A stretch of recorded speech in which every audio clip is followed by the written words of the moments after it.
ఈ విధంగా BC welfare అదేవిధంగా ఐటీ మీద మాట్లాడడానికి ఈ సమయం తీసుకుంటాను తెలియజేసుకుంటూ అధ్యక్ష మరి బడ్జెట్ ప్రవేశపెట్టినప్పుడు బట్టి విక్రమార్క గారి యొక్క స్టేట్మెంట్లో బడ్జెట్ ప్రసంగంలో మరి హైదరాబాద్ సంబంధించి సుమారు 10,000 కోట్ల రూపాయలు పెట్టినట్టు మనకి పారా 83లో ఉంటుంది అధ్యక్ష.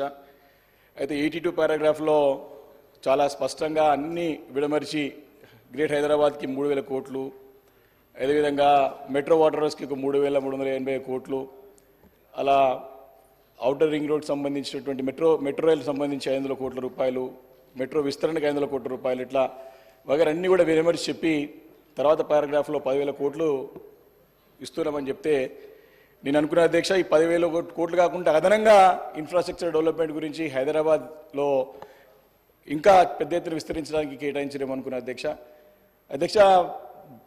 ప్రభుత్వం యొక్క లక్ష్యాలు చాలా పెద్దగా ఉన్నాయి అధ్యక్ష, చాలా అంబిషియస్ ఉన్నది, చాలా సంతోషం. హైదరాబాద్ నగరం పెద్ద ఎత్తున ఇంకా గ్లోబల్ సిటీగా ఎదగాల. గత ప్రభుత్వంలో మేము చేసిన ప్రయత్నం ఏదైతుందో గ్రేట్ హైదరాబాద్ చేయాల్సిన ప్రయత్నాన్ని ఏదైతే చేసినామో చాలా మట్టుకి ఫలితాలు రాబట్టాం. అదే యొక్క దారిలో పయనిస్తుందేమో, ఇంకా అంబిషియస్గా ఇంకా ఓవర్ అంబిషియస్గా పోయి పెద్ద ఎత్తున నిధులు కేటాయిస్తుందేమో అని చెప్పి సంతోషపడ్డాం అధ్యక్ష. అయితే అధ్యక్ష తర్వాత చూసినట్టయితే ఇవన్నీ కలిపి 10,000 పెట్టారని చెప్పేసి అర్థమైంది అధ్యక్ష. కాబట్టి ఏదైతే ప్రభుత్వం పెట్టుకున్న లక్ష్యాలు ఏవైతున్నాయో ఆ లక్ష్యాలు నెరవేరాలంటే ఈ 10,000 బడ్జెట్ ఏ మూలకి సరిపోదని చెప్పి స్పష్టంగా హైదరాబాద్ నగర ప్రజల తరపున, హెచ్ఎండిఏ పరిధిల ప్రజల తరపున నేను ప్రభుత్వ దృష్టికి తీసుకురావాలని చెప్పేసి సందర్భంగా నేను ప్రయత్నం చేస్తున్నాను అధ్యక్ష.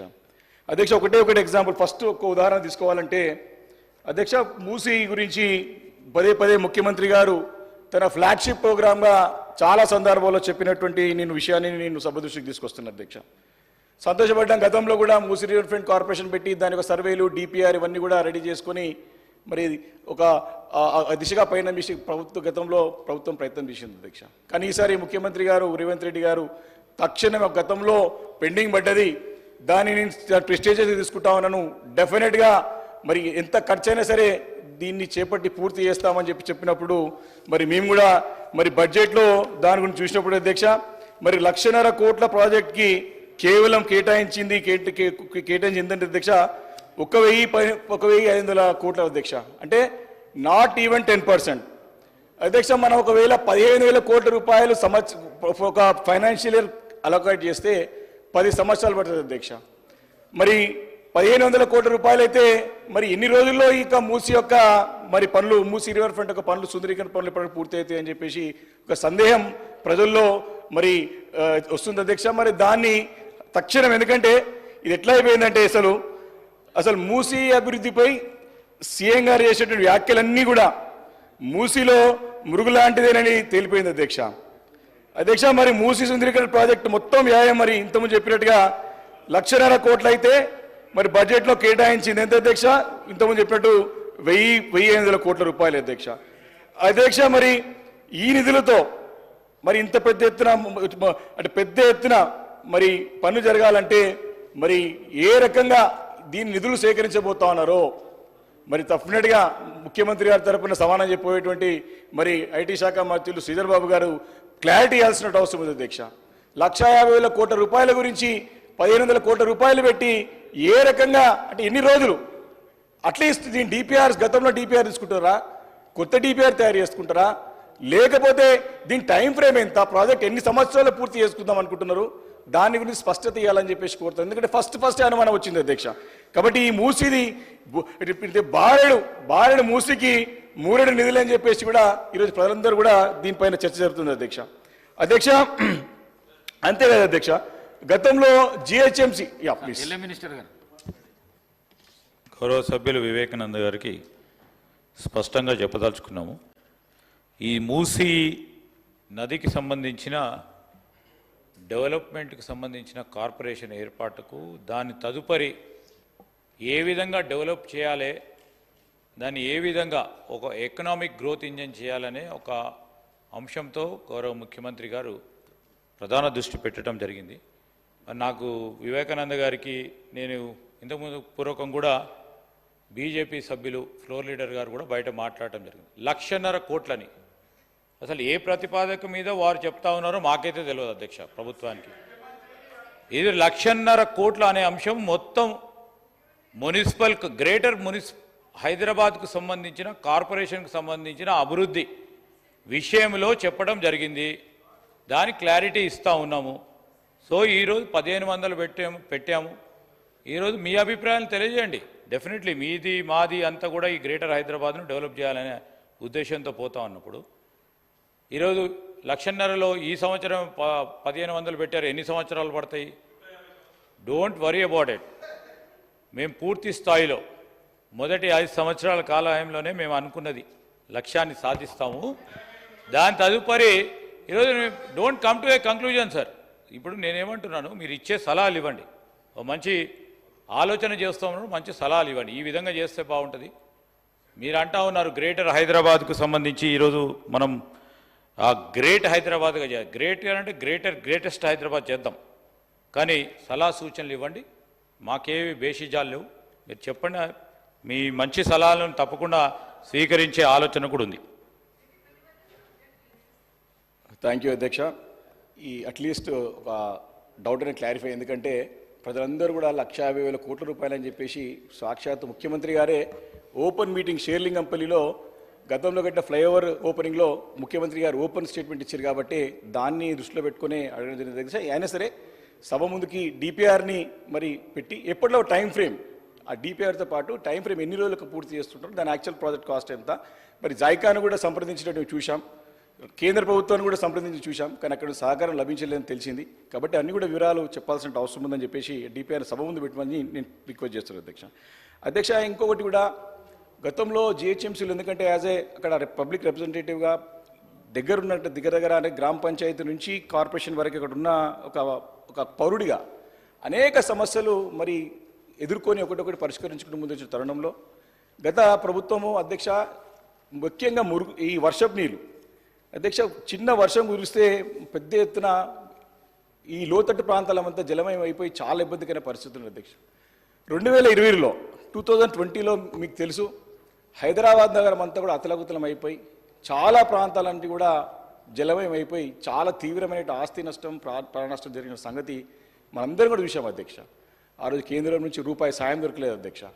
అయినా ప్రభుత్వం వెనుకడ వేయకుండా మరి అప్పటిదప్పుడు మరి పురపాలక శాఖ మంత్రి కేటీఆర్ గారు ఒక నాయకత్వంలో కేసీఆర్ గారు సహకారం తీసుకొని స్ట్రాటజిక్ నాలా డెవలప్మెంట్ ప్రోగ్రామ్ అనే కార్యక్రమం తీసుకొని పెద్ద ఎత్తున నాలాల అభివృద్ధి గురించి అధ్యక్ష దగ్గర ఆ రోజు సుమారు చాలా పెద్ద ఎత్తున తీసుకొని ఒక 747 కోట్లతోని స్ట్రాంగ్ వాటర్ డ్రైనేజ్కి ప్రాజెక్ట్ ఫేజ్ 1 కింద కార్యక్రమం స్టార్ట్ చేశారు అధ్యక్ష.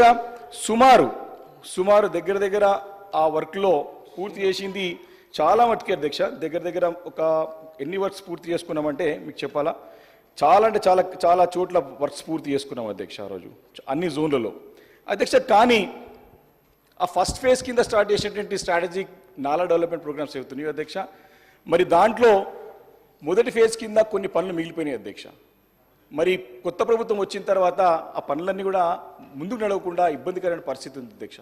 ఈ విషయమై మేము కూడా శివారు ప్రాంతాలకు చెందిన ఎమ్మెల్యేల అందరం కూడా వెళ్ళి మా ఇన్ఛార్జ్ మంత్రి ఉన్నటువంటి రంగారెడ్డి జిల్లా ఇన్ఛార్జ్ మంత్రి శ్రీధర్ బాబు గారికి వెళ్ళి ప్రత్యక్షంగా కూడా చెప్పిన విషయాన్ని కూడా నేను గుర్తు చేస్తున్నాను అధ్యక్ష సందర్భంగా అధ్యక్ష. దగ్గర ఇంకా 361 కోట్ల ఎస్ఎన్డిపి పనులు మరి నడుస్తుందని చెప్పడానికి ఎలాంటి సందేహం లేదు అధ్యక్ష. మరి ప్రభుత్వం ఏర్పడి 7-8 నెలలు అవుతుంది కాబట్టి దానిపైన కొంచెం దృష్టి కేంద్రీకరించాల్సిన అవసరం ఉందని చెప్పి నేను మీ ద్వారా మంత్రి గారు కోరుతాను అధ్యక్ష. అసలే ఇప్పుడు వర్షాకాలం అధ్యక్ష. మరి ఎప్పుడు వర్షం పడుతుందో, ఎప్పుడు మళ్ళా పొంగి నాళాలు పొరుతాయో, మళ్ళా ఈ లోతట్టు ప్రాంతాలు ముంచెత్తు వరదైతాయి అని చెప్పేసి నగర ప్రజలు భయాందోళనకు గురవుతున్నారు అధ్యక్ష. గ్రేటర్ జనాన్ని ఉక్కిరి బిక్కిరి చేస్తున్న ఈ పరిస్థితులను అధ్యక్ష గతంలోనే ఈ వరద ముంపు తప్పించాల్సింది చెప్పి మరి అప్పుడు జిహెచ్ఎంసీలో మరి పెద్ద ఎత్తున నాలా డెవలప్మెంట్ ప్రోగ్రామ్ తీసుకొని ముందుకు వెళ్ళిన తరుణంలో మరి ఇప్పుడు జిహెచ్ఎంసీ ఎందుకు మరి నిద్రావస్థలు ఉన్నది, ఎందుకు మాన్సూన్ వర్క్స్తో పాటు మరి గతంలో చేపట్టేటువంటి ప్రతిష్టాత్మకమైన కార్యక్రమం ఇది, ఎందుకు దీన్ని ముందు తీసుకెళ్ళకపోతున్నా అని చెప్పేసి ఈ సందర్భంగా నేను మీ ద్వారా నేను మంత్రిగా రిక్వెస్ట్ అడుగుతున్నాను అధ్యక్ష. అయితే మొదటి దశ పనులపై నిర్లక్ష్యం, ఎందుకంటే దాదాపు 75% పై పనులు పూర్తి చేసుకున్నాం అధ్యక్ష. చాలా కాలనీలు బస్తీలను ఈ వరద ముంపు నుంచి శాశ్వతంగా పరిష్కారం చూపించగలిగిన అధ్యక్ష గతంలో.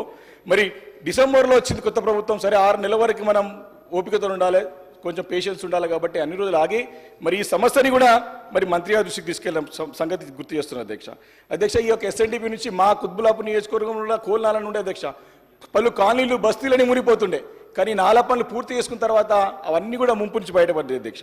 కానీ నా రిక్వెస్ట్ ఏముందంటే అధ్యక్ష, మరి అప్పుడు దగ్గర జిహెచ్ఎంసీ పరిధిలో అవతల ఈ రెండు కలిపి సుమారు 985 కోట్లతోని చేపట్టినటువంటి ఈ పనులు మొదటి విడతలో దాదాపు 592 కోట్ల రూపాయలు సబ్జెక్టు కరెక్షన్ ఇప్పటివరకు ఎంత అయిందో ఖర్చు చూసుకోవచ్చు.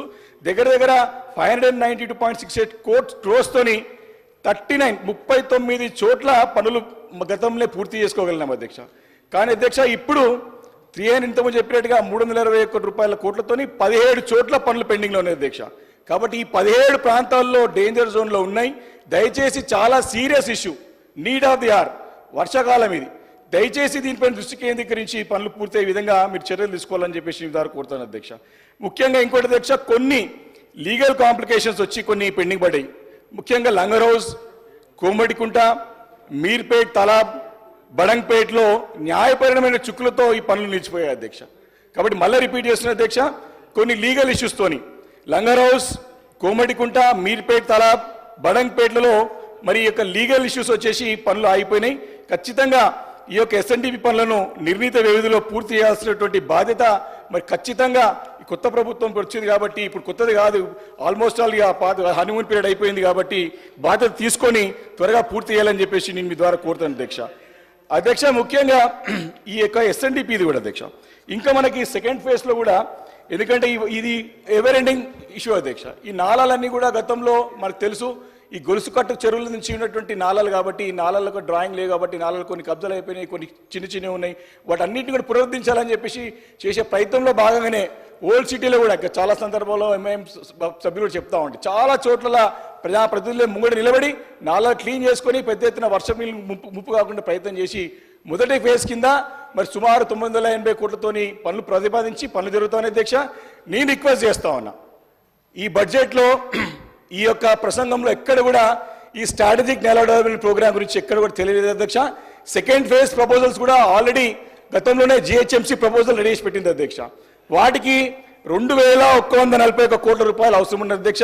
వారి అన్ని జోన్లలో ఎల్బీ నగర్, చార్మినార్, ఖైరతాబాద్, షేర్లింగంపల్లి, కుకట్పల్లి, సికింద్రాబాద్ అన్ని జోన్లలో కలుపుకొని మరి 2141 కోట్ల రూపాయలతో ప్రతిపాదన సిద్ధంగా ఉన్నాయి.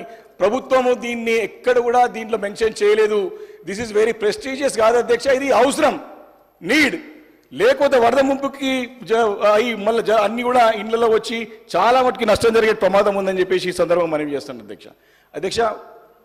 రెండోది, ఇదే జిహెచ్ఎంసీ పరిధిలో జిహెచ్ఎంసీ ద్వారా గతంలో ఎట్లయితే స్ట్రాటజిక్ డెవలప్మెంట్ ప్రోగ్రామ్ తీసుకొని లోతట్టు ప్రాంతాలను జలమయం కాకుండా మనం కాపాడుకోగలిగినామో, ట్రాఫిక్ సమస్య గురించి పదే ఇంతకుముందు MIM floor leader Akbaruddin Owaisi గారు పదే స్ట్రెస్ చేసి చెప్తారు అధ్యక్ష. వాస్తవం అధ్యక్ష, అది ఈ యొక్క ట్రాఫిక్ సమస్యని నియంత్రించాలా, ట్రాఫిక్ని కంట్రోల్ చేయాలని చెప్పేసి గత ప్రభుత్వం మరొక ప్రెస్టీజియస్ ప్రోగ్రామ్ అధ్యక్ష. కనీవినేని రీతిలో యావత్ భారతదేశంలో ఎక్కడ లేని విధంగా మనం చూసి హైదరాబాద్ చూసి వేరే నగరాలు నేర్చుకునే అధ్యక్ష strategic road development programme. Strategic road development programme గురించి కూడా బడ్జెట్లో ఎక్కడ మెన్షన్ లేదు అధ్యక్ష. దగ్గర గత ప్రభుత్వంలో అప్పుడు హయాంలో మా హయాంలో దగ్గర 30 ఫేజ్ 1లో దగ్గర మేము 33 వర్క్స్ పూర్తి చేసాం అధ్యక్ష. ప్రోగ్రెస్ 36 పూర్తి చేసినాం అధ్యక్ష. ఇంకా 3 పనులు ప్రోగ్రెస్ ఉన్నాయి అధ్యక్ష. నా రిక్వెస్ట్, ఆ లిస్ట్ కూడా ఉంది అధ్యక్ష, ఆల్రెడీ అక్కడ అధికారుల దగ్గర ఉంటుంది. చాలా మటుకి పెద్ద జంక్షన్స్ అధ్యక్ష. మా దగ్గర అయితే హెచ్ఎండిఏ ద్వారా మేము బాలనగర్ ఫ్లైఓవర్ కట్టుకున్నాం, ఎన్నో అధ్యక్ష. అసలు ఎల్బీ నగర్లో కానివ్వండి, చాలా చోట్ల ఈరోజు సిటీలో ట్రాఫిక్ ఈజీగా మూవ్ అవుతుందంటే కారణం ఈరోజు అప్పుడు మా కేటీఆర్ గారి హయాంలో 36 ఫ్లైఓవర్లు పూర్తి చేసుకున్నాం కాబట్టి ఈరోజు ట్రాఫిక్ నియంత్రించగలమని సంగతి మళ్ళీ చేస్తున్నాం అధ్యక్ష. ఒక బాధాకరమైన విషయం ఏంటంటే అధ్యక్ష, హైదరాబాద్లో ఏమి జరగలేని చెప్పేసి మరి డిప్యూటీ సీఎం గారు మరి ఫైనాన్స్ మినిస్టర్ గారు చెప్తే చాలా బాధ అనిపించింది అధ్యక్ష. ఒక్కసారి నగరం వైపు తిరుగుతే తెలుస్తుంది అధ్యక్ష. ఫస్ట్ క్లాస్ ఈరోజు మరి కేబుల్ బ్రిడ్జ్ ఎంత చక్కటి కనెక్టింగ్ రోడ్ అధ్యక్ష. అది అక్కడ మన సీక్రెట్ లేక్ మీదకి వెళ్ళి దుర్గం చెరువు మీదకి వెళ్ళి వేసుకున్నది. అట్లాంటి ఫ్లైఓవర్స్ 20 దగ్గర 36 పూర్తి చేసుకున్నాం. ఇంకా కూడా 3 ప్రోగ్రెస్లో ఉన్నాయి. ఆ 3 కూడా పూర్తి చేయాల్సిందిగా నేను మీ ద్వారా మంత్రి గారు రిక్వెస్ట్ చేస్తున్నాను అధ్యక్ష. అది కాకుండా ఇది ఇక్కడితో ఆగేది కాదు అధ్యక్ష. అప్పుడున్నటువంటి బడ్జెటరీ కన్స్ట్రెంట్స్తోని అప్పుడున్నటువంటి బడ్జెట్తో తీసుకొని ఆ దగ్గర ఆ 36 పనులన్నీ కూడా పూర్తి చేసుకున్నాం అధ్యక్ష. కానీ ఇప్పుడు సెకండ్ ఫేజ్లో కూడా అన్ని జోన్స్ కలుపుకొని మళ్ళీ ఇంకా అడిషనల్గా 36 works 36 works are proposed for second phase. దానికి కూడా సుమారు 4,305 కోట్ల రూపాయలు మనకు అవసరం అధ్యక్ష. డెఫినెట్గా ట్రాఫిక్ గురించి పదే Hyderabad Nagar F we want to make our great Hyderabad greatest Hyderabad చేయాలంటే ఇది మినిమం మనం ఖచ్చితంగా చేయాల్సిన అవసరం ఉంది అధ్యక్ష. సుమారు 4,305 కోట్ల రూపాయలు ఖచ్చితంగా కేటాయించాల్సిన అవసరం ఉన్నది. దాన్ని ఏ దారి నిధులు సేకరిస్తారో మరి ఏ రకంగా మీరు ప్లాన్ చేస్తారో ప్లాన్ చేసుకోవాల్సిన అవసరం ఉందని చెప్పి నేను మీ ద్వారా ప్రభుత్వాన్ని తెలియజేస్తున్నాను అధ్యక్ష. షేర్లింగంపల్లిలో, కుకట్పల్లి జోన్లో, ఖైరతాబాద్ జోన్లో, Secunderabad zone, LB Nagar zone, Charminar zone, అదేవిధంగా జిహెచ్ఎంసీ షేర్ టువర్డ్స్ హెచ్ఆర్డీసీఎల్ అన్ని కలుపుకొని దాదాపు 36 వర్క్స్ ఉన్నాయి అధ్యక్ష. నేను డీటెయిల్స్ కావాలంటే మరి మంత్రి గారికి పంపిమంటే పంపిస్తాను. ఆల్రెడీ వారి రికార్డులో ఉంటాయి. ఇవి చాలా అవసరం. మీరు పర్సనల్గా రివ్యూ చేయండి. ముఖ్యమంత్రి గారు చెప్పినప్పుడు మేము రివ్యూ చేస్తున్నామని చెప్పినప్పుడు సరేగా ముఖ్యమంత్రి గారి దగ్గర శాఖ ఉంది కదా, మున్సిపల్ అడ్మినిస్ట్రేషన్, అర్బన్ డెవలప్మెంట్ వారు చేస్తారు కదా అనుకున్నాం, కానీ బడ్జెట్లో పెడతారేమో అనుకున్నాం. కానీ మరి దీనిపైన సీతక్క నేసిరి అధ్యక్ష ప్రధానమైన సమస్య అధ్యక్ష. ట్రాఫిక్ సమస్యని నియంత్రించుకోవాలా, దాన్ని కంట్రోల్ చేయాలనేది దానిపైన దృష్టి కేంద్రీకరించలేదు అధ్యక్ష. అసలు ఇంత పెద్ద ఇంపార్టెంట్ ప్రాజెక్ట్ అధ్యక్ష. ఇది గతంలో రిజల్ట్ ఇవ్వలేదు, ఫలితాలు వచ్చినాయి, మనం దాంతో మంచి పేరు వచ్చింది హైదరాబాద్ నగరంలో. కాబట్టి ఈ 4,305 కోట్ల రూపాయలని తప్పకుండా డెఫినెట్గా పెట్టాలని చెప్పేసి నగర ప్రజల తరఫున నేను ప్రభుత్వాన్ని రిక్వెస్ట్ చేస్తున్నాను అధ్యక్ష. అంతేకాదు అధ్యక్ష, ఈరోజు జలమండలి గురించి, జలమండలి కూడా దగ్గర మరి 3,355 కోట్లు మరి ఇచ్చినట్టు బడ్జెట్లో చూసినాం అధ్యక్ష. కానీ బేసిక్గా మినిమం రిక్వైర్మెంట్ ఇప్పుడు హెచ్ఎండబ్ల్యూఎస్కి సుమారు 5,580 కోట్ల రూపాయలు అవసరం ఉంది అధ్యక్ష. దీంట్లో సుంకశీలకు ఇతర ప్రాజెక్టులకు కూడా నిధులు అవసరం ఉన్నాయి, దాన్ని కూడా సరిగ్గా కేటాయించలేదు అధ్యక్ష. అదేవిధంగా 20,000 లీటర్లకి 300 కోట్ల రూపాయలు కేటాయించినట్టు చూసినాం అధ్యక్ష. అది కూడా నేను సరిపోదని అనుకుంటున్నాను అధ్యక్ష. అదేవిధంగా కరెంట్ బకాయిలకు కూడా మనం కొంచెం హెచ్ఎండబ్ల్యూఎస్ నుంచి మరి కొంచెం మిమ్మల్ని నిధులు అడిగినారు, దాని పట్ల కూడా మీరు ఎక్కడ కూడా స్పందించడం కనపడతలేదు అధ్యక్ష. కాబట్టి హెచ్ఎండబ్ల్యూఎస్లో ఆల్రెడీ గతంలోనే అప్పుడు ప్రాసెస్లో ఉన్నటువంటి ప్రాజెక్ట్స్ మన ఎస్టీపీలు, సివరేజ్, అదేవిధంగా వాటర్ లైన్స్ గురించి ప్లాన్ల గురించి 2,280 కోట్ల రూపాయలు అడిగిన అధ్యక్ష మన ఇక్కడ బోర్డు నుండి. కానీ మనం కేటాయించింది మాత్రం 1,450 crores మాత్రమే అధ్యక్ష. ఇవి కూడా సరిపోవు అధ్యక్ష. అదేవిధంగా ఇక్కడ మనకి సుంకశిల, మనకి సమ్మర్లో కూడా సుంకిశాలలో కూడా మనకి అక్కడ ప్రాజెక్ట్ నడుస్తూ ఉంది. మనకి సమ్మర్లో కూడా వాటర్ ప్రాబ్లం రావద్దని చెప్పేసి అప్పుడు ముఖ్యమంత్రి గారు దీన్ని ఒక యుద్ధ ప్రాతిపదికన మరి చేయాలని ఆదేశించినప్పుడు రెగ్యులర్గా దీనిపైన రివ్యూలు చేసుకోకుండా ఫీల్డ్ విజిట్ చేసుకుంటా రెగ్యులర్గా దీన్ని డాష్ బోర్డ్లో పెట్టుకొని డే టు డే మానిటరింగ్ చేశారు అధ్యక్ష. కానీ మరి దానికి దగ్గర మనకు కావాల్సినది 2,200 కోట్ల రూపాయలు అధ్యక్ష. ఈ రోజు మాత్రం మనకి ప్రభుత్వం ఈ బడ్జెట్లో ఓన్లీ 1,000 కోట్లే కేటాయించినట్టు కనపడుతుంది అధ్యక్ష. కానీ సరిపోదు అధ్యక్ష. అది కూడా 65% పని పూర్తి అయినాయి, బిల్స్ కూడా పెండింగ్ ఉన్నాయి. ఇంకా కూడా దాన్ని వేగవంతంగా చేస్తే కానీ మరి ఈ సమ్మర్లో కూడా వస్తుందని డౌట్ ఉంది అధ్యక్ష. డిసెంబర్ వరకు పూర్తి చేయాలని సంకల్పంతో గతంలో స్టార్ట్ అయిన ప్రాజెక్ట్ ఇది సుంకిశాల. ఎందుకంటే మొన్న సమ్మర్లో చాలా సీరియస్ వాటర్ ప్రాబ్లం వచ్చింది. డెఫినెట్గా దీన్ని కూడా టాప్ రేట్లో పెట్టుకొని చేయాల్సిందిగా నేను మీ ద్వారా ప్రభుత్వం దృష్టికి తీసుకొస్తున్నాను అధ్యక్ష. అదేవిధంగా మెట్రో గురించి కూడా గౌరవ ముఖ్యమంత్రి గారు కూడా పదే చాలా సందర్భాల్లో చర్చ జరిగింది అధ్యక్ష. దీని గురించి సరే మనకి రాయదుర్గంకి వెళ్ళి అక్కడ వద్దు, అక్కడ క్యాన్సిల్ చేసేయండి, అక్కడ అవసరం లేదు, ఓల్డ్ సిటీలో పెడదామని చెప్పేసి మరి ముఖ్యమంత్రి గారు చెప్పడం చాలా సందర్భాల్లో అటు బయట కానీ సభ లోపల గత అసెంబ్లీ సమావేశాలు ఈ సమావేశాలు చూసినాం అధ్యక్ష. సరే ఓల్డ్ సిటీది పెండింగ్ పడ్డది చేయాలి, తప్పులేదు. కానీ రాయదుర్గం నుంచి ఎయిర్పోర్ట్కి క్యాన్సిల్ చేయడం మాత్రం తీవ్రంగా ప్రజల తరఫున అక్కడ నియోజకవర్గం అధ్యక్ష ప్రాంత ప్రజలందరి తరఫున తీవ్రంగా మేము వ్యతిరేకిస్తున్నాం అధ్యక్ష. దీన్ని బాధపడుతున్నాం, దీన్ని నిరసన వ్యక్తం చేస్తున్నాం అధ్యక్ష. ఎందుకంటే ఎవరికో భూములు ఉన్నాయి, ఎవరికో రియల్ ఎస్టేట్ అని చెప్పేసి అక్కడ ప్రజలను ఇబ్బంది పెట్టుడు కరెక్ట్ కాదు అధ్యక్ష. ఈ should have taken to consideration. Actually అక్కడ అసలు ఈ నిర్ణయం సైంటిఫిక్గా తీసుకున్నారా, పొలిటికల్ డిసిషనా, అధికారులు సంప్రదించిరా, అసలు ఎంత ట్రాఫిక్ ఫ్లో ఉంటుంది అధ్యక్ష. రోడ్లు పెద్ద ఉన్నాయి, పెద్ద రోడ్లు ఉన్నాయి, రోడ్లపై కార్లు వేసుకొని వెళ్ళిపోవచ్చు అని చెప్పేసి దగ్గర ఆ ప్రాంతంలో 10 లక్షల మంది ఎంప్లాయీస్ పనిచేస్తారు అధ్యక్ష. 10 lakhs ఆల్మోస్ట్ అంటే ఇంకా ఆ ప్రాంతంలో it is connected to Serilingampally constituency, Patancheru constituency, Kukatpally constituency, రాయందేనర్ కాన్స్టిట్యుయెన్సీ. ఇప్పుడు వికారాబాద్కి వెళ్ళి వచ్చే కూడా మన అక్కడనే వస్తారు, ఆ ఏరియాకి ఆ జంక్షన్కి అక్కడనే వస్తారు. అధ్యక్ష ఎంతమంది ప్రయాణిస్తారంటే నీడ్ అక్కడ అవసరం లేదనేది కరెక్ట్ కాదు అధ్యక్ష. ఓల్డ్ సిటీలో ఎస్ ప్రాబ్లం అయింది, చేయండి, తప్పు లేదు. కానీ ఇది మొత్తానికే క్యాన్సిల్ చేయడం అని మాత్రం అక్కడ నాకు గండిపేట దగ్గర నరసింహారెడ్డి అని పెద్ద రిటైర్డ్ పర్సన్ ఉంటారు అధ్యక్ష. అక్కడనే షిఫ్ట్ అయ్యి రీసెంట్గా వాళ్ళు ఇంతకుముందు హిమాయత్దారులు ఉండే షిఫ్ట్ అయితే నన్ను అడిగిండు పట్టుకొని, ఏం చేస్తున్నారు, ముఖ్యమంత్రి గారు క్యాన్సిల్ చేస్తూ ఉంటుంటే మీరు ఏం చేస్తున్నారు, మీరు అడగరా అని చెప్పేసి అడిగారు. ఈరోజు ఆన్ రికార్డు అడుగుతున్నాను అధ్యక్ష నేను. అక్కడ ప్రజలు అక్కడ మనుషులు లేరా, అక్కడ ఎంప్లాయీస్ లేరా, అక్కడ అవసరం లేదా? ఎస్ దూరం ట్రావెల్ అవసరం. ఎయిర్పోర్ట్కి ఎంత కనెక్టివిటీ పెడితే అంత మంచిది అధ్యక్ష. తప్పేముంది అధ్యక్ష? 2 రూట్లలో మనకి ఎయిర్పోర్ట్ ఒకటే రూట్లో పోవాలని ఏముంది అధ్యక్ష? 3 రూట్స్ ప్లాన్ చెప్తారు కదా. 3rd ఫేజ్ కూడా ఉంది, నేను మంత్రి గారి దృష్టికి తీసుకొస్తాను. ఎందుకంటే గతంలో చేసిన మంచి ప్రాజెక్ట్స్ ముందు తీసుకెళ్లాల్సిన అవసరం ఉంది, తప్పకుండా చెప్తాను అధ్యక్ష. దాంట్లో చిన్న బ్రీఫ్ చెప్తాను అధ్యక్ష. 2014 నాటికే మహానగరంలో మెట్రో రైల్ ప్రాజెక్ట్ నిర్మాణానికి మొదటి దశలో 72 కిలోమీటర్ల పొలు 16 కోట్ల బడ్జెట్తో పీపీపీ విధానంలో చేయాల్సి ఉండే. అయితే 2012 లోనే మొదలైన మొదటి దశ మెట్రో పనులు దశలవారీగా పూర్తి చేసుకు 2017లో మొదటిసారి, రెండోసారి 2021లో నిర్మాణం పూర్తి చేసి మొత్తం 69 కిలోమీటర్ల మేరకు మొదటి దశ మెట్రో రైల్ సంస్థ పూర్తి చేసింది అధ్యక్ష. ఆ తర్వాత మరి కేసీఆర్ గారి నాయకత్వంలో 2వ దశ మెట్రో పనులకి మరి భాగంగా బిహెచ్ఎల్ నుంచి లక్డియాపూల్ వరకు 29 కిలోమీటర్లు, శంషాబాద్ ఎయిర్పోర్ట్ నుంచి రాయదుర్గం వరకు 31 కిలోమీటర్లు, నాగోల్ నుంచి ఎల్బీ నగర్కి 5 కిలోమీటర్లు. ఈ పై మూడు మార్గాలు కలుపుతూ 8,500 కోట్ల రూపాయలను 2వ దశగా చేపట్టాలని నిర్ణయించారు. అయితే అందులో యుద్ధ ప్రాతిపదికన ఎయిర్పోర్ట్ మెట్రో లైన్కు సుమారు 6,250 కోట్లతో రాయదుర్గం నుంచి ఓఆర్ మీదుగా శంషాబాద్ ఎయిర్పోర్ట్ టర్మినల్ వరకు ప్రారంభించాలని ఆ రోజు ఫౌండేషన్ స్టోన్ వేసుకున్నాం అధ్యక్ష. ఇది పనులు పురోగతి అంటే సర్వే పని అయినప్పుడే మరి దీన్ని కాంగ్రెస్ ప్రభుత్వం రాగానే ముఖ్యమంత్రి గారు మరి ఓరియో ల్యాండ్ అని చెప్పి క్యాన్సిల్ చేయడం అనేది చాలా బాధాకరమైన విషయం అధ్యక్ష. ఈ 2వ దశతో ఆగలేదు.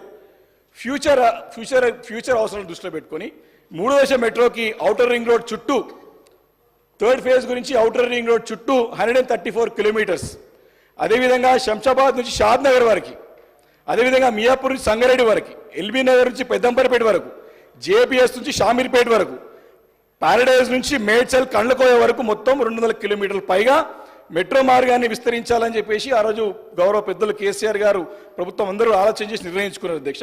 ఈ ప్రతిపాదనలకు అనుగుణంగా క్షేత్రస్థాయిలో సర్వే పనులు సైతం కన్సల్టెన్సీలకు అప్పగించి ఆ సర్వే జరుగుతున్న సమయంలోనే ప్రభుత్వం మారడం జరిగింది అధ్యక్ష. ఈ ప్రతిపాదన గురించి ఏమైంది, దీని గురించి ఏమైనా ఆలోచన చేస్తున్నా, దీని లేకపోతే ఫుల్ స్టాప్ పెడుతున్నా అని చెప్పేసి మీ ద్వారా మంత్రి గారిని క్లారిఫికేషన్ కోరదలుచుకునే అధ్యక్ష. 3rd ఫేజ్ ఆలోచన ఉందా, 3rd ఫేజ్ మొత్తం ముగిస్తురా అని చెప్పేసి ఈ సందర్భంగా మీకు కోరుతాను అధ్యక్ష. అందుకే నేను కోరుతా ఉన్నా మరి ఇప్పుడు కూడా అధ్యక్ష ఇంకేం మాట్లాడలేదు అధ్యక్ష, ప్లీజ్ మీ టైం ఇవ్వాలి. చాలా important subject. It's important for city sir. Please you should please మీరు ఇప్పుడు ముఖ్యమంత్రి గారు ఎంఏడి దగ్గర పెట్టుకురు, వాళ్ళని కలవలేము మేము. మీరని శాఖ తీసుకోండి, లేకపోతే మీరు శాఖ తీసుకుంటే రోజు మీ దగ్గరికి వచ్చి చెప్తాం ఇవన్నీ. అధ్యక్ష ప్రస్తుతం అధికారంలో ఉన్న కాంగ్రెస్ ప్రభుత్వం 4,000 కోట్లతో నిర్మించాలని అంచనా వేసింది. ఎస్, కానీ కేటాయించింది ఎంత అధ్యక్ష? మెట్రోకి 24,000 crores అవసరం పడితే మాకు ఇచ్చింది 1,100 crores అన్ని కలిపి. ఎట్లా సరిపోతాయి అధ్యక్ష? ఇది కూడా టైం ఫ్రేమ్ అయింది. We want to know the time frame by how many months or how many years it takes time to complete this second phase like which you proposed.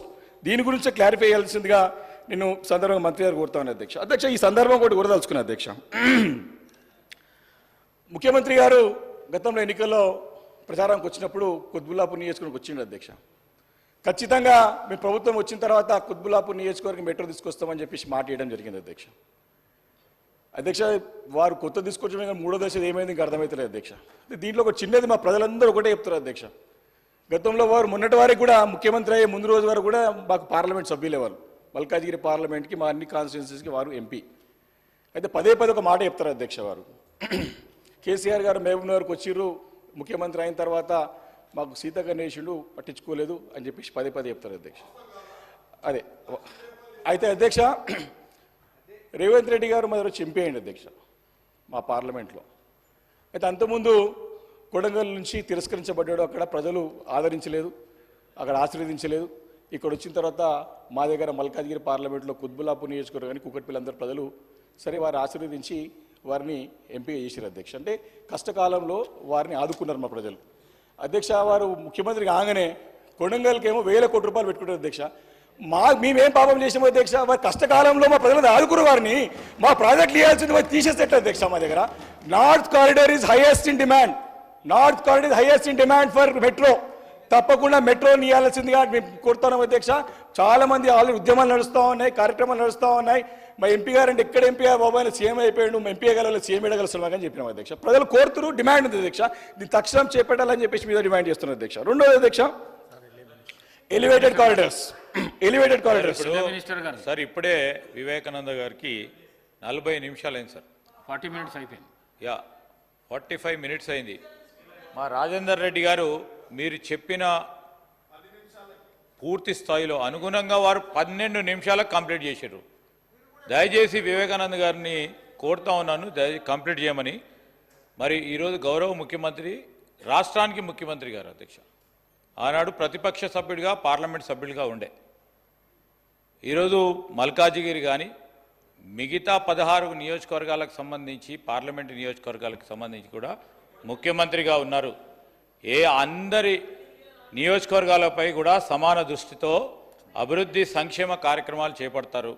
Vivekananda గారి సంబంధించిన నియోజకవర్గంలో కూడా అదే విధమైన ప్రత్యేక దృష్టితో అభివృద్ధి చేయటం జరుగుతుంది. ఇది స్పష్టతతో పోతా ఉన్నా అధ్యక్ష. గ్రేటర్ హైదరాబాద్ సంబంధించి ఇప్పుడే చెప్తా ఉన్నారు వారు, మేము ఏదైతే ప్రతిపాదనలు పెట్టామో మొత్తం వారి నియోజకవర్గానికి కూడా వస్తుంది. ఎందుకు ఆనాడు గౌరవ మంత్రిగా ఉన్న కేటీఆర్ గారికి ప్రత్యేకంగా మిత్రుడు కేపీ వివేకానంద గారు 2 నిమిషాలు అయితే అప్పుడే పని అయిపోతూ ఉండే. కానీ ఈరోజు మేము చెప్తా ఉన్నాం, మేము అన్ని నియోజకవర్గాలు, ఈ గ్రేటర్ హైదరాబాద్కు సంబంధించిన అన్ని నియోజకవర్గాలు ప్రత్యేక దృష్టితో ఈ గ్రేటర్ హైదరాబాద్ డెవలప్మెంట్ని గ్రేటెస్ట్ సిటీగా తీర్చిదిద్దే కార్యాచరణ ప్రణాళిక సిద్ధం చేసుకొని ముందుకు పోతా ఉన్నాం అధ్యక్ష. Thank you sir. Sir in the interest of the city please కొంచెం మీరు ఈల్డ్ కావాలి సార్. శ్రీధర్బాబు గారు, మేము 8 నెలల నుంచి ఓపికతో ఉన్నాం. మాకు గొంతు అరిచి గొంతే పోయింది మాది. కొంచెం మాకు కొంచెం టైం ఇవ్వాలి ప్లీజ్, రిక్వెస్ట్ చేస్తున్నా sir. Speaker sir please. Sir ఇంకోటి ఎలివేటెడ్ కారిడార్స్ అధ్యక్ష, చాలా ఇంపార్టెంట్. ఇది కూడా చాలా నేను అప్రిషియేట్ చేస్తా ఉన్నా ముఖ్యమంత్రి గారు. సరే, మేము గతంలో చేసిన ప్రయత్నం అంతా కూడా అదృష్టం మంచిగా ఉంది. వారి చేతికి ఏవి మన డిఫెన్స్ ల్యాండ్స్ క్లియర్స్ వచ్చినాయి. కాయిదాలు వచ్చే టైంకి మీరు వచ్చారు, అదృష్టం. సరే, ప్రజా నిర్ణయం, దైవ నిర్ణయం మీకు ఉంది కాబట్టి వచ్చింది అధ్యక్ష. కాకపోతే అధ్యక్ష, ప్యారడైజ్ నుంచి బోయిన్పల్లి వరకు, అదేవిధంగా ప్యాటీ నుంచి తూంకుంట వరకు 2 భారీ ఎలివేటెడ్ కారిడార్ నిర్మించాలని చెప్పేసి మరి చేస్తామని చెప్పేసి ప్రకటించి శంకుస్థాపన చేసి ప్రభుత్వం బడ్జెట్లో మాత్రం please try to take this point consideration Sridhar Babu గారు. 3,800 crores అవసరం ఉంది 2 కారిడార్లకి. But nowhere it's mention in the budget. Please, నేను ఓన్లీ హెచ్ఎండికి 500 కోట్లు 700 కోట్లు ఇచ్చి 200 crores ఓవరాల్కి ఇచ్చేసి 500 crores ఏమో మళ్ళీ ఏం సరిపోతే అధికారులు ముందు పోవాలా వెనుకోవాలి అర్థం కాని పరిస్థితులు ఉన్నారు. కాబట్టి నేనేం చెప్పదలుచుకున్నాను అధ్యక్ష, అది కాకుండా ఈ 3,500 కోట్లు కాకుండా శంకుస్థాపన మరీ పార్లమెంట్ ఎలక్షన్ హడావుడి చేసిరే అధ్యక్ష. సరే, పొలిటికల్ పార్టీ చేయాల్సింది తప్పంటలే, మేము చేసిండు. కానీ ఈరోజు శంకుస్థాపన చేసిరు, కానీ ఇప్పటికి కూడా పరిహారంగా రక్షణ శాఖకు కేటాయించిన భూములు ఎంపిక కూడా పూర్తి కాలేదు. భూ బదలాయింపు పూర్తి జరిగితే కానీ ప్రాజెక్ట్ నిర్మాణానికి అనుమతులు ఇచ్చే పరిస్థితులు కనపడతలేవు. అదే కనుక జరిగితే భూ బదలాయింపులలో జాప్యం జరిగితే ఈ 2 ప్రాజెక్టులు ఖచ్చితంగా ఎప్పుడైతే కానీ తెలియని పరిస్థితి ఉంది అధ్యక్ష. మళ్ళీ మనకి అనుమతులు వచ్చినా కూడా ఈ పరిస్థితి ఉంది అధ్యక్ష. Please take this point, have it in review. ముఖ్యమంత్రి గారు పదే రివ్యూ చేస్తూ ఉంటారు, కానీ ఈ పాయింట్లు తీసుకోవాలని చెప్పేసి మీ ద్వారా రిక్వెస్ట్ చేస్తున్నాను అధ్యక్ష. ఇంకోటి హైడ్రా గురించి కూడా చాలా బ్రహ్మాండంగా మరి చెప్తాను. ఇంతకుముందు ఈవీడీఎం ఉండే అధ్యక్ష, గతంలో పురపాలక శాఖ మంత్రిగా కేటీఆర్ గారు ఉన్నప్పుడు ఈవీఎండిఎం అని చక్కటి ఒక సంస్థ స్థాపించి దాన్ని సరే పేరు మార్చి ముఖ్యమంత్రి గారు పేరు మార్పు అంటే నేను సరే ఐ డోంట్ వాంట్ పొలిటిసైజ్ చేసుకోవాలని పేరు మార్పులో ఉన్న శ్రద్ధ అధ్యక్ష నిజంగా గ్రౌండ్ లెవెల్లో మార్చే ప్రయత్నం చేయండి ప్లీజ్. ఈరోజు హైడ్రాని తీసుకొస్తారు అధ్యక్ష. హైడ్రాని అసలు ఏం చేస్తారు నేను చూసిన మొత్తం నోట్ అంతా చూసిన అధ్యక్ష. I don't know this is the draft I got. ఇది డ్రాఫ్ట్ తీసుకొచ్చారు. ఇది డైరెక్టర్ ఈవీడీఎం జిహెచ్ఎంసీ గతంలో మరి అధికారం ఉన్నప్పుడు వచ్చిన డ్రాఫ్ట్ ఇది. దీంట్లో చాలా డిస్పారిటీస్, చాలా కన్ఫ్యూజన్ ఉంది అధ్యక్ష. ఎందుకంటే నేను ఎందుకు చెప్తున్నాను అధ్యక్ష, ఇది చాలా ముఖ్యమైన అంశం అధ్యక్ష. ఇది 1987లో అప్పుడు స్వర్గీయ నందమూరి తారక రామారావు గారు ఈ ఎంసీహెచ్ శివార్లు ఉన్న గ్రామ పంచాయతీలన్నిటి కూడా మున్సిపాలిటీలు చేశారు అధ్యక్ష 1987లో. దాని తర్వాత అధ్యక్ష దగ్గర దగ్గర 2007 వరకు ఈ మున్సిపాలిటీస్ కంటిన్యూ అయినాయి అధ్యక్ష. కుకట్పల్లి కానీ, కుత్బుల్లాపూర్ కానీ, షేర్లింగంపల్లి కానీ, రాజేందర్ నగర్ కానీ, అప్పుడు అప్పుడు ఇందిరారెడ్డి గారు ఉండే అధ్యక్ష. మాకు బాగా గుర్తుంది, మా ఫాదర్ అప్పుడు మున్సిపల్ చైర్మన్ పనిచేసారు కాబట్టి మాకు ఐడియా ఉంది. అక్కడంతా కూడా ఎల్బీ నగర్ కానీ, ఉప్పల్ కానీ, మల్కాజిగిరి కానీ, ఇవన్నీ మున్సిపాలిటీస్ అధ్యక్ష. థర్డ్ గ్రేడ్ మున్సిపాలిటీస్ ఉండే. అవి special grade, first grade municipalities 2007 వరకు అయినాయి. ఆ రోజు జిహెచ్ఎంసీలో విలీనం చేస్తా అని చెప్పి ప్రయత్నం జరిగినప్పుడు అందరూ కూడా దీన్ని వ్యతిరేకించారు అధ్యక్ష. సరౌండింగ్ మున్సిపాలిటీస్ అందరూ కూడా, మా సవితమ్మ గారికి ఐడియా ఉంటుంది, చాలా మంది దాన్ని అపోజ్ చేసారు. వద్దు, గ్రేటర్ హైదరాబాద్ గత ఇబ్బంది అవుతుందని చెప్పేసి. కానీ వారు అప్పుడు ఉండే కాబట్టి చాలా ఇబ్బంది పడ్డాం.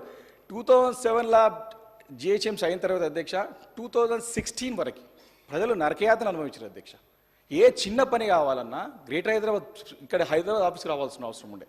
చాలా కష్టాలు పడ్డాం ఆ రోజు. అంటే 2014లో మరి బీఆర్ఎస్ అప్పుడు మీ అధికారం వచ్చిన తర్వాత, కేసీఆర్ గారు ముఖ్యమంత్రి బాధ్యతలు చేపట్టిన తర్వాత, 2016లో ఎందుకు చెప్తున్నా, 2 years అయింది అప్పుడు కూడా, కొత్త గవర్నమెంట్ వచ్చిన తర్వాత కూడా కేటీఆర్ గారు బాధ్యతలు చేపట్టి ఏం చేద్దాం ఆలోచన చేసి సర్కిల్స్ పెంచి, జోన్స్ పెంచి, సర్కిల్ డిప్యూటీ కమిషనర్స్కి పవర్స్ శాంక్షన్ కెపాసిటీ పెంచి, జోనల్ కమిషనర్స్కి శాంక్షన్ పవర్ పెంచి దాన్ని స్ట్రీమ్ లైన్ చేస్తే ఇప్పుడు సెట్ అయింది అధ్యక్ష. అది ఇప్పుడు బ్రహ్మాండంగా స్ట్రీమ్ లైన్ అనేది జరుగుతోంది, బాగానే ఉంది. కానీ ఇప్పుడు హైడ్రా పేరుతో ఆస్తులను, చెరువులను కాపాడుతామని అంటుంది హైడ్రా కొత్త ప్రభుత్వం, చెప్తా ఉంది అధ్యక్ష. కానీ నిజంగా కూడా మీరు నిజంగానే చిత్తశుద్ధి ఉంటే చెరువులను కాపాడాలి, లేకపోతే ప్రభుత్వ ఆస్తులు కాపాడాలంటే మీరు ఫస్ట్ ఫైనలైజ్ మాస్టర్ ప్లాన్. మీరు మాస్టర్ ప్లాన్ మీద దృష్టి కేంద్రీకరించండి. చెరువులని మీరు కోఆర్డినేట్స్ ఫిక్స్ చేయండి. దీంట్లో ఒకటి లొసుకు ఏముందంటే, మీరు మంచి ఎఫిషియెంట్ ఆఫీసర్ని మేము అపాయింట్ చేసినాము, he'll take care of all the things అని చెప్పి చూస్తున్నాం. బట్ నాట్ ఎఫిషియెంట్ ఆఫీసర్స్ అని కాదు అధ్యక్ష, మాకు అనుభవాలతో చెప్తా ఉన్నాం. మీరు ఎఫెక్టివ్ అడ్వకేట్, లీగల్ ఎక్స్పర్ట్స్ని మీరు అపాయింట్ చేయాలి ఇమీడియట్గా. లీగల్ ఇష్యూస్ వస్తాయి దీంట్లో అంతా కూడా. ఎందుకంటే రికార్డులలో రెవెన్యూ రికార్డులు ఉన్నది, ఇరిగేషన్ రికార్డులు ఉన్నది, ఇరిగేషన్ రికార్డులు ఉన్నది, రెవెన్యూ రికార్డులు ఉన్నది. కొందరు చెరువు జాగాలు తీసుకొచ్చి మా పట్టలండదులు వస్తారు. గతంలో మరి నిజాం సర్కార్ ఉన్నప్పుడు మనకు ఉన్నటువంటి మనకు ప్రాబ్లమ్స్ ఉన్నాయి మనకు రెవెన్యూ రికార్డులలో. కాబట్టి మనకు ఖచ్చితంగా లీగల్ ఎక్స్పర్ట్స్ మనకు అవసరం ఉంది. ఇమీడియట్గా మీరు అపాయింట్ చేయండి, ఫుల్ టైం లీగల్ ఎక్స్పర్ట్. వారు మళ్ళీ మీకు ఆన్ హైర్ కాదు, లీగల్ ఎక్స్పర్ట్ అపాయింట్ చేయండి. దాని తర్వాత ఈ ఆస్తులు కాపాడగలుగుతాం, అప్పుడు దాన్ని కాపాడగలుగుతాం తప్ప మనము ఇది హైడ్రాని తీసుకొచ్చి అందరూ ఒకటే చేతిలో పెట్టేసి దీన్ని సెంట్రలైజ్ చేస్తా అంటే మాత్రం ప్రజలకు తీవ్ర నష్టం జరుగుతుంది అధ్యక్ష. కాబట్టి మేము ఇంకోటి కూడా చూసినాం అధ్యక్ష, దీంట్లో ఈ హైడ్రా పేరుతోని దీంట్లో ఫ్యూచర్, నేను I want show this to the మరి హానరబుల్ మినిస్టర్ గారు, future planning with in overall 3 municipal corporations అని ప్రపోజల్ చేస్తారు అధ్యక్ష. దీంట్లో ఫ్యూచర్ ప్లానింగ్ అని ఉంది. బట్ ఇది చేస్తే మాత్రం ప్రజలకు తీవ్ర అన్యాయం జరుగుతుంది అధ్యక్ష. ఎట్టి పరిస్థితుల్లో దీన్ని మీరు విరమించుకోవాలని చెప్పేసి కోరుతుంది. ఎందుకంటే ఈ మున్సిపాలిటీలే మీరు 20 సంవత్సరాలు నరకయాత్ర అనుభవించి ఇప్పుడు 20 మున్సిపాలిటీస్ ఉన్నాయి, 7 కార్పొరేషన్స్ ఉన్నాయి, 33 గ్రామ పంచాయతీలు ఉన్నాయి. సెంట్రలైజ్ చేస్తూ ఉంటారు అధ్యక్ష. అసలు యాక్చువల్లీ రాజీవ్ గాంధీ గారు ఒక కళ ఏంది అధ్యక్ష, లోకల్ బాడీస్ స్ట్రెంథెన్ చేయాలని చెప్పేసి 73-74 అమెండ్మెంట్ తీసుకొచ్చినారు. మీరు అధికారాన్ని వికేంద్రీకరణ చేయాలని చెప్పేసి కోరుతున్నారు. బట్ ఇక్కడ అధికారాన్ని కేంద్రీకృతం చేసే ప్రయత్నం జరుగుతుంది అధ్యక్ష, విచ్ ఇస్ నాట్ ఫేర్. దేశంలో ఎక్కడ కూడా లేదు. మీరు ఇచ్చినటువంటి దీంట్లోనే, మీరు ఇచ్చినటువంటి హెచ్ఎండి హైడ్రా దాంట్లోనే ముంబై నగరం కానీ, ఢిల్లీ నగరం కానీ, ఏ నగరం కూడా ఇంత పెద్ద విస్తీర్ణం లేదు, ఇంత పెద్ద విస్తీర్ణంలో అథారిటీ పెట్టుకోలేదు అధ్యక్ష. ఏది డిజాస్టర్ మేనేజ్మెంట్ నుంచి అని చెప్పి చెప్తా ఉన్నారు, డిజాస్టర్ మేనేజ్మెంట్ నుంచి అసెట్ మేనేజ్మెంట్ నుంచి చెప్తా ఉన్నారు. బట్ కాదు, అది అయ్యే పరిస్థితి లేదు. మీరు 3 కలెక్టర్స్ ఉన్నారు, అడిషనల్ కలెక్టర్స్ ఉన్నారు, పోలీస్ ఉన్నది, రెవెన్యూ ఉన్నది, ఫైర్ డిపార్ట్మెంట్ ఉన్నది. వీళ్ళందరూ స్ట్రెంథెన్ చేయండి, మీరు మళ్ళీ పవర్స్ చేయండి. అంతే తప్ప అన్ని తీసుకొచ్చి ఒక చేతిలో పెట్టుకొని కంట్రోల్ చేస్తామంటే మాత్రం ఫెయిల్ అవుతుంది. అది already HMD is already there. HMD is authority already honourable chairman for HMDA. కాబట్టి హైడ్రా పేరుతోని 3 కార్పొరేషన్ చేస్తా అంటే మాత్రం తీవ్ర నష్టం జరుగుతుందని చెప్పేసి నీ సందర్భంగా మనవి చేస్తున్నారు అధ్యక్ష. మీరు నిజంగా ప్రేమ ఉంటే, నిజంగా చేయాలంటే ఈ 20 మున్సిపాలిటీలకు ఒక్కో మున్సిపాలిటీకి 10 కోట్లు ఇవ్వండి. అదేవిధంగా 7 కార్పొరేషన్స్కి 25 కోట్లు 25 కోట్లు చొప్పున ఇవ్వండి. రిక్వెస్ట్ చేస్తున్నాను నేను మీ ద్వారా గౌరవ మంత్రి గారిని, సీఎం గారు ఒప్పి చేయండి. ఎందుకంటే బెస్ట్ వరల్డ్లో టాప్ సిటీయే మనకు టోక్యో నగరం, అదే 23 కార్పొరేషన్స్ అధ్యక్ష. కాబట్టి చేయాలని చెప్పేసి ఇప్పుడు శ్రీరావు గారేమో మంత్రి, ఇప్పుడు మాకు జిల్లా మంత్రులు లేరు కాబట్టి అధ్యక్ష. కాబట్టి దీన్ని దయచేసి దీన్ని దృష్టిలో పెట్టుకొని మీరు తప్పకుండా చేయాలని చెప్పేసి కోరుతాను అధ్యక్ష. నేను ఇంకోటి కూడా, ఇది అంటే ఈ జిహెచ్ఎం సంబంధించిన అంశం చాలా సీరియస్ అధ్యక్ష. కుక్కల బెడద అధ్యక్ష, వీధి కుక్కల బెడద, ప్రాణాలు పోతున్నాయి అధ్యక్ష. మనసు అసలు చాలా అంటే చెప్పలేని పరిస్థితి అధ్యక్ష. మా దగ్గర చిన్నపిల్లలందరూ కూడా పోయి బోర్డులు పెట్టుకొని ముఖ్యమంత్రి గారి పేరు పెట్టి, నా పేరు పెట్టి, కమిషనర్ పేరు పెట్టి అక్కడ స్థానిక మున్సిపల్ చైర్మన్ హోర్డింగ్స్ పట్టుకొని చిన్నపిల్లలు వచ్చి కూడా ప్రొటెస్ట్ తెలియజేసారు అధ్యక్ష. I'm very sorry to say this. వాళ్ళకి ముఖం చూపెట్టలేకపోయినాను. పెద్దలతో మాట్లాడొచ్చు, ఎవరితోనో మాట్లాడొచ్చు, చిన్నపిల్లలతో ఏమని సమానం చెప్పాలి అధ్యక్ష? ఇది చాలా సీరియస్ కన్సర్న్. ఇప్పుడు టోటల్ తెలంగాణ స్టేట్లో అధ్యక్ష ఎంతమంది ప్రాణాలు పోయారో మీరే కళ్ళారా చూసినారు. ప్లీజ్ స్టేట్ మొత్తం మున్సిపల్ జిహెచ్ఎంసీలో అన్ని మున్సిపాలిటీ ప్రాబ్లం అవుతుంది. దీన్ని ఏ రకంగా మీరు ఫార్మేట్ చేస్తారో దీన్ని ఖచ్చితంగా మీరు దీని సమస్య పరిష్కరించాలని కోరుతున్నాను అధ్యక్ష. అధ్యక్ష, రియల్ ఎస్టేట్ గురించి కూడా చెప్పాల్సిన అవసరం ఉంది అధ్యక్ష. రియల్ ఎస్టేట్ డౌన్ఫాల్ అవుతా ఉంది, పర్మిషన్స్ పెండింగ్ పడతా ఉన్నాయి, ఓసీస్ పెండింగ్ పడతా ఉన్నాయి. ఈ గడిచిన 8 నెలల్లో ఎన్ని పర్మిషన్స్ ఇచ్చారు, ఎన్ని ఓసీస్ పెండింగ్ పెట్టారు, ఎందుకు పెండింగ్ పెడతారు, ఎందుకు పర్మిషన్స్ వస్తలేవు, బిల్డర్లు బాధపడతారు, ఆత్మహత్యలకు. అప్పుడు అధ్యక్ష నేను అపశకనం మాట్లాడొద్దు, బట్ ఈరోజు బిల్డర్లు కూడా ఆత్మహత్య దిశగా మాట్లాడుతున్నారంటే నాకే ఆశ్చర్యం కలిగింది అధ్యక్ష. నేను సీరియస్ చెప్తాను, nothing politicise. I'm not politicising the issue, please it's serious concern. మీరు చూడండి, మీరు చెక్ చేసుకొని మీరు చెప్పండి. మీరు కరెక్ట్ ఉంటే ఓకే, మీ ఇష్టం. మీకు కరెక్ట్ ఉంటే మేము ఏం చెప్పలేము అధ్యక్ష. రియల్ ఎస్టేట్ చాలా ప్రాబ్లం ఉన్నది ఈరోజు. దయచేసి మీకు కూడా తెలుసు కదా అధ్యక్ష, మీరు కూడా ఎంతోమంది కలుస్తానికి వస్తారు కాబట్టి మీరు వారికి కాన్ఫిడెంట్ చేయండి, పెట్టుబడులు తండి, కొత్త ప్రాజెక్ట్స్ తండి, వారికి ఒక ఉత్సాహం కలిగేయండి తప్ప మనం బాగుంది అని చెప్పేసి మనం కూడా కరెక్ట్ కాదు అధ్యక్ష. ఈరోజు చాలా ప్రాబ్లం ఉన్నది. దాన్ని ఎట్లా మీరు ఉత్సాహపరుస్తారో, ఎట్లా ప్రోత్సహిస్తారో దానిపైన దృష్టి కేంద్రీకరించాల్సింది నేను కోరుతా ఉన్నాను అధ్యక్ష. నిన్న మన బట్టి విక్రమార్క గారు కూడా చాలా అంశాలు మాట్లాడారు అధ్యక్ష. But I want quote one issue. ఇది ఇన్ఫర్మేషన్ టెక్నాలజీ అవుట్కమ్ బడ్జెట్ది మన శ్రీధర్ బాబు గారు ప్రజెంట్ చేసింది అధ్యక్ష. ఇది ఐ వాంట్ షో మనకి చదివి, ఎందుకంటే కొత్త సభ్యులు కూడా చాలా మంది ఉన్నారు. బికాజ్ అందరూ కూడా చదువుకొని, ఇప్పుడు మా దగ్గర కూడా మా కౌశిక్ గారు అందరూ చాలా యాక్టివ్గా డిస్కస్ చేస్తున్నారు అధ్యక్ష. అందరం కూడా ఈ సభకు తెలవాలనే ఉద్దేశంతోనే ఇది outcome budget 2024-25 information technology, electronics and communications department Duddilla Sridhar Babu గారు ప్రజెంట్ చేసినటువంటి ఒక పుస్తకం నుంచి చదువుతున్నారు అధ్యక్ష. IT promotion activities. The performance of ITAS sector in respect of Telangana state for the financial year 2022-23 is as follows. Exports in crores, 2,41,275. Employment cumulative, 9,05,715, followed by. The IT exports in Telangana grew at 31.44% over the previous financial year, taking the total exports to rupees 2,475 crores for the financial year 2022-23. Telangana also added 1,27,594 net new jobs during the same financial year, taking the total IT employment in the state to 9,05,715. As per the NASSCOM, the total IT jobs created nationwide in the year 2022-23 is 2,90,000. This translates to Telangana contributing 44% to the nationwide new jobs creations, which is phenomenal. అధ్యక్ష, ఇది 2022-23లో మన IT మంత్రిగా ప్రభుత్వంలో అయితే ప్రపంచమంతా దేశమంతా తెలుసు కదా అధ్యక్ష. అయితే ఆ రోజు దేశవ్యాప్తంగా వచ్చినటువంటి ఉద్యోగాల్లో ఐటీ జాబ్లోనే సగం శాతం, almost all 50% of the jobs are created from Telangana. We should feel proud. నిన్న ఉప ముఖ్యమంత్రి గారు మాట్లాడుతూ అసలు ఏం జరగలేదు 10 సంవత్సరాలు అధ్యక్ష. నేను ఇది కూడా చూపిస్తున్నా విత్ యువర్ పర్మిషన్ అధ్యక్ష. జస్ట్ ఇది ఫిగర్సే, ఇవేం ఓపెన్ ఫిగర్సే. దీంట్లో 2013-14 నుంచి 2022-23 ఐటీ ఎక్స్పోర్ట్స్ అప్పుడు ఎంత ఉండే అధ్యక్ష? 57,258 crores. ఈరోజు 2,41,275 crores. ఆ రోజు ఐటీ ఉద్యోగాలు ఎంత ఉండే అధ్యక్ష? 3,23,000 చేంజ్ ఉండే. ఈరోజు 9,05,000. అంటే దాదాపు ఈ 10 సంవత్సరాలలో కేవలం ఐటీ సెక్టార్లోనే 6 లక్షల, యావరేజ్గా 6 లక్షల ఉద్యోగాలు క్రియేట్ చేయబడ్డాయి అధ్యక్ష. Only in IT sector with in 10 years. Span of 10 yearsలో నిన్న అంటే నేను నిజంగా ఉప ముఖ్యమంత్రి గారు సభలో లేరు అధ్యక్ష, ఫైనాన్స్ మినిస్టర్ గారు ఉన్నారు. వారు ఇక్కడ అపోజిషన్ లీడర్ ఉన్నప్పుడు ప్రతిసారి బడ్జెట్ మీద వారే మాట్లాడతారు. గతంలో జానారెడ్డి గారు మాట్లాడుతుంటారు. వాళ్ళ బడ్జెట్ స్పీచ్ జాగ్రత్త వింటుంటే మీరందరూ కూడా నేను చెప్తున్నా, మనం అపోజిషన్ లీడర్స్ మాట్లాడుతూ జాగ్రత్త ఎవరైనా వినాలి. We learn lot of things. మేము చాలా జాగ్రత్త వింటుండే బట్టి విక్రమార్క గారిది. అప్పుడు వింటే మంచిగా అనిపిస్తుంది. ఇప్పుడు అంతా అసలు ఇప్పుడు కూడా ఎట్లా మాట్లాడతారు అధ్యక్ష? అసలు ఏం జరగలేదు 10 సంవత్సరాలు, ఏమీ కాలేదు, అసలు ఏం డెవలప్మెంట్ ఏం చెప్తారు అధ్యక్ష? ఐడిపిఎల్, హెచ్సిఎల్, బీడిఎల్ అవన్నీ కూడా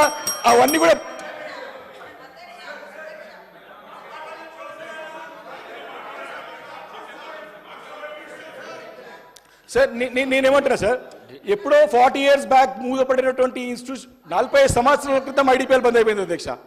అవి అవి వాటి గురించి చెప్తారు ఉప ముఖ్యమంత్రి, ఎందుకంటే వారంటే మాకు అభిమానం కాబట్టి చెప్తున్నాను. ఎందుకంటే వారు ఇక్కడ ఉన్నప్పుడు మేము వింటుండే, ప్రతి ఒక్క అంశాన్ని నేర్చుకుంటుంటే. జానారెడ్డి గారు మాట్లాడుతున్న ప్రతి ఒక్కటి నోట్ చేసుకుంటుంటే మేము వి లెర్న్ ఫ్రమ్ దెమ్, అబద్ధం కాదు. కానీ వాస్తవాలు కూడా తెలియాలి కొత్త సభ్యులకు. కాబట్టి 10 yearsలో జరిగిన ప్రగతి only I said about IT sector. Foxconn అధ్యక్ష 500 million ఫాక్స్కాన్ ఒకటే ఒక ఇండస్ట్రీ నుంచి 25,000 నుంచి 1,00,000 ఉద్యోగాలు క్రియేట్ చేయబోతుంది అధ్యక్ష. ఓన్లీ ఫాక్స్కాన్ ఒకటే $500 million ఇన్వెస్ట్మెంట్ వస్తుంది అధ్యక్ష. ఆ రోజు నేనేమంటే అధ్యక్ష ఇంకా బాగా చేయండి. నేను I'm very much confident. I have faith in IT minister, industry minister Sridhar Babu can do well. తప్పకుండా మేము కూడా మా కేటీఆర్ గారు మేము సహకరిస్తాం వారికి. కానీ నేనేమంటున్నా అధ్యక్ష, ఇంకా మీరు చేయండి, మంచి చూపెట్టండి, ఇంకా మన రాష్ట్రాన్ని అభివృద్ధి చేయండి, ప్రజలకు తీసుకుపోండి అని కోరుతాను అధ్యక్ష. దీనిలో ఎలాంటి రాజకీయాలు ఏం లేదు అధ్యక్ష. కాబట్టి నేను నా రిక్వెస్ట్ ఏంటి అధ్యక్ష, మీరు దయచేసి నేను చెప్పిన విషయాలన్నింటి కూడా నేను రాజకీయ కొన్ని మాట్లాడుతున్నాను అధ్యక్ష. ఇది అంతేవిధంగా లాస్ట్లో రెండు అంశాలు అధ్యక్ష, బీసీ సంబంధించినటువంటి 2-3 అంశాలను అధ్యక్ష మీ దృష్టికి తీసుకురావాల్సిన అవసరం ఉన్నది. మరి ఈరోజు నేతన్నల ఆత్మహత్యలు చాలా పెరుగుతున్నాయి అధ్యక్ష. మరి బతుకమ్మ చీరల గురించి కూడా ముఖ్యమంత్రి గారు అట్లా మాట్లాడడం చాలా బాధాకరమైన అధ్యక్ష. వారిని నిజంగా కూడా వారి యొక్క ఆత్మగౌరవాన్ని వారి అవమానపరిచే విధంగా ఉంది అధ్యక్ష. మీ ఇట్లాంటి వర్డ్స్ ఎక్స్పెక్ట్ చేయలేదు. వారు ఇప్పటి ఈ గడిచిన 7 నెలల్లో మీరు చెక్ చేసుకోండి. If I'm wrong, concern minister ఉన్నదో చెక్ చేసుకోండి. నేతన్న ఆత్మహత్యలు పెరుగుతున్నాయి. వారికి ఏ రకంగా మీరు కాన్ఫిడెన్స్ ఇవ్వండి. బతుకమ్మ చీరలు నిజంగా కట్టుకున్న వాళ్ళు చాలామంది మా నగరంలో మా దగ్గర చూసినాం అధ్యక్ష. ముఖ్యమంత్రి గారు ఎవరు కట్టుకుంటారా బతుకమ్మ చీరలు పిట్టలు పెడతారని చెప్పారు. చాలా బాధాకరం. అది అది అది అది అది కరెక్ట్ కాదు. ఈరోజు బతుకమ్మ చీరలతో చేసినాం, మీరు ఏం చేస్తారో చెప్పండి. మీరు ఈరోజు ఏదో మీరు గవర్నమెంట్ ఆర్డర్ ఇస్తామని చెప్పినారు, నేతన్న చీరల గురించి కూడా చెప్పండి అధ్యక్ష. అదేవిధంగా అధ్యక్ష బీసీ అధ్యక్ష 5 నిమిషాలు 5 minutes BC welfare 5 minutes. Vivekananda గారు మొత్తం 19 డిమాండ్ల పైన మీరు ఒక్కరే మాట్లాడుతున్నారా? ఎవరికి అవకాశం లేదా? వేరే వాళ్ళకి ఎవరికి అవకాశం ఇవ్వద్దా? BC welfare 5 minutes sir, 5 minutes BC welfare sir. అధ్యక్ష ప్లీజ్ అందరి ఇంట్రెస్ట్ గురించి బీసీ గురించి మాట్లాడిన పై ఎందుకు వద్దంటారు అధ్యక్ష. నేతన్నలు చాలా పరిస్థితి, ప్లీజ్ మీరు దయచేసి మేము రిక్వెస్ట్ చేస్తున్నారు అధ్యక్ష. మీ ద్వారా మన కాన్స్టిట్యూన్సీలో చాలామంది ఉంటారు, బీసీలు చాలామంది ఉంటారు. కాబట్టి ఆ నేతన్నల గురించి కూడా ఏ రకమైన చర్య తీసుకుంటారో తప్పకుండా మిమ్మల్ని చేయాలని కోరుతాను అధ్యక్ష. నేను అదేవిధంగా గౌడనల్లో కూడా నేను పెద్ద ఎత్తున అది కవచం చేసినామని చెప్పేసి పెద్ద ఎత్తున మా పున్నం ప్రభాకర్ గారు వీళ్ళందరూ కూడా పెద్ద ఎత్తున ప్రోగ్రామ్ చేశారు అధ్యక్ష. నిజంగా కూడా గౌడులకు న్యాయం చేయాలని చిత్తశుద్ధి ఉంటే ప్రభుత్వానికి చిత్తశుద్ధి ఉండాలని కోరుకుంటున్నా. ఆ గతంలో కేసీఆర్ గారు వైన్ షాప్లలో 15% ఇచ్చిన అధ్యక్ష. దాన్ని మీరు ఇంకో 15% పెంచి వైన్ షాప్లో లిక్కర్ షాప్లో రిజర్వేషన్ గౌడ్స్కి పెంచమని చెప్పేసి నిజంగా చిత్తశుద్ధి ఉంటే ఆ పని చేయాలని చెప్పి కోరుతాను అధ్యక్ష. ఆల్రెడీ ప్రామిస్ బీసీ డిక్లరేషన్లో బీసీ డిక్లరేషన్స్ అన్ని కూడా దయచేసి మీరు చేయాలని కోరుతున్నాను. ఇంకోటి కూడా అధ్యక్ష, ముదిరాజ్ కమ్యూనిటీ నుంచి పెద్ద ఎత్తున డిమాండ్ ఉంది. అదేవిధంగా అధ్యక్ష మనకి సామాజిక బాధ్యతగా భారత జాతీయ కాంగ్రెస్ తెలంగాణ రాష్ట్ర కమిటీ మరి అసెంబ్లీ ఎన్నికల సమయంలో మరి అభయహస్తం మేనిఫెస్టోలో కామారెడ్డి బీసీ డిక్లరేషన్లో వాగ్దానం చేసిన విధంగా జిఓఎంఎస్ నంబర్ 15 తేదీ 19 February 2009 పునరుద్ధరణలో ముదిరాజ్ సామాజిక వర్గాన్ని బీసీడీ గ్రూప్ నుండి బీసీఏ గ్రూప్కి మార్పునికి కట్టుబడి ఉంది అని ఆ రోజు వారు చెప్పడం జరిగింది అధ్యక్ష. దాన్ని కట్టుబడి తక్షణం దాన్ని అమలు చేయాలని చెప్పేసి కూడా డిమాండ్ ఉంది అధ్యక్ష. వాళ్ళతో కోరుతా ఉన్నాం అధ్యక్ష. అదేవిధంగా బీసీ డిక్లరేషన్ గురించి అధ్యక్ష అయిపోయింది. బీసీ డిక్లరేషన్ గురించి అధ్యక్ష మరి ఆ రోజు 1,00,000 కోట్ల బడ్జెట్ పెడతామని చెప్పారు అధ్యక్ష. దాని గురించి plan of action, route map దాని యొక్క ఏం లేదు అధ్యక్ష. దయచేసి ఇంకోటి మన గతంలో కేసీఆర్ గారి నాయకత్వంలో మా గంగుల